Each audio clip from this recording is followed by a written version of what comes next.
Chapter 3, question number 3.15. In exercises 3.13 and 3.14, we have carefully distinguished between average speed and magnitude of average velocity.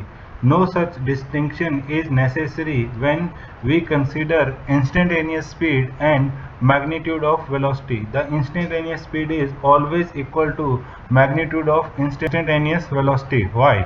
तो यहाँ पे क्या होता है कि इंस्टेंटेनियस का मतलब होता है बहुत ही स्मॉल टाइम इंटरवल के लिए, स्मॉल टाइम इंटरवल, यानी कि dt हम जिसको बोलते हैं dt टेंड्स टू 0। तो स्पीड के लिए जब आप लिखोगे तो क्या लिखोगे dx अपॉन dt, क्योंकि जितनी भी डिस्टेंस चला होगा। और अगर मैग्नीट्यूड ऑफ वेलोसिटी के बारे में बात की जाए तो वो भी हमारे पास क्या होगी dx अपॉन dt। ये हमारे पास जब छोटे से टाइम इंटरवल के लिए डिस्प्लेसमेंट होता है तो वो हमारे पास ऑलमोस्ट क्या आता है, एक स्ट्रेट लाइन आता है, जिसकी वजह से हम क्या बोलते हैं कि यहाँ पे डिस्प्लेसमेंट एंड डिस्टेंस।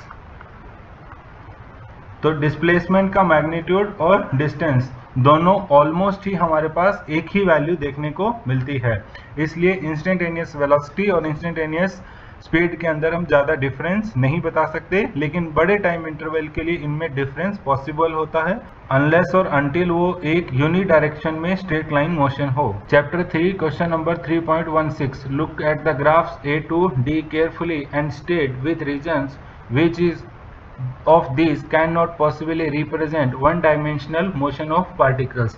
तो ग्राफ की बात करें तो सबसे पहले ग्राफ हमारे पास ये है, तो ये वन डायमेंशनल मोशन को रिप्रेजेंट कर सकता है या नहीं कर सकता। तो उसके पीछे रीजन है कि ये नहीं कर सकता। और क्यों नहीं कर सकता? क्योंकि ये किसी टाइम पे यहाँ पे हमें दो पोजीशन शो कर रहा है।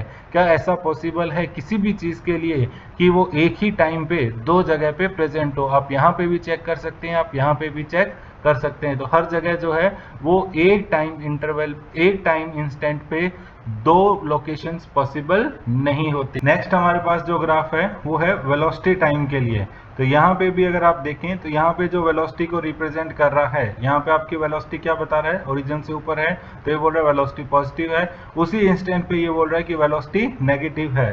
तो ऐसा पॉसिबल नहीं हो सकता। तो ये भी वन डायमेंशनल मोशन को रिप्रेजेंट नहीं करेगा। नेक्स्ट ग्राफ हमारे पास अगला है स्पीड और टाइम के लिए। तो स्पीड हमारे पास क्या है, स्पीड के लिए कंडीशन क्या होती है कि स्पीड की वैल्यू जो है, जो रेंज रहती है वो हमारे पास कहाँ होती है, 0 टू पॉजिटिव वैल्यू होती है। स्पीड कभी भी नेगेटिव नहीं होती। और आप इस वाले रीजन में चेक करेंगे तो यहाँ पे ये क्या बता रहा है कि स्पीड क्या है, नेगेटिव। अगेन ये भी हमारे पास वन डायमेंशनल मोशन को रिप्रेजेंट नहीं कर सकता। नेक्स्ट ग्राफ हमारे पास है total path length and time interval के बीच में।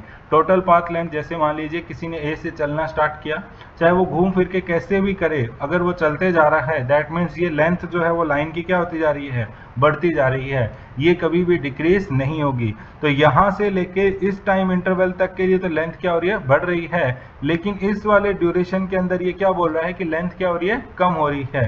तो ऐसा पॉसिबल नहीं है। तो ये भी हमारे पास 1D मोशन को रिप्रेजेंट नहीं करेगा। तो इनमें से कोई सा भी ग्राफ जो है वो 1D मोशन को रिप्रेजेंट नहीं करेगा।